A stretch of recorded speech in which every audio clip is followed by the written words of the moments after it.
How to check message request on Snapchat without being friends.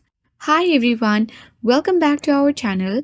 This is Rose and let me guide you to check message request on Snapchat without being friends. Without further ado, let's get started. Open a Snapchat. Make sure that you sign in.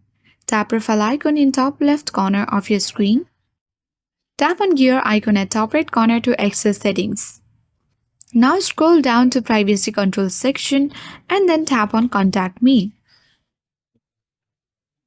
Set it to friends and contacts. If it is set to friends, you can easily change it.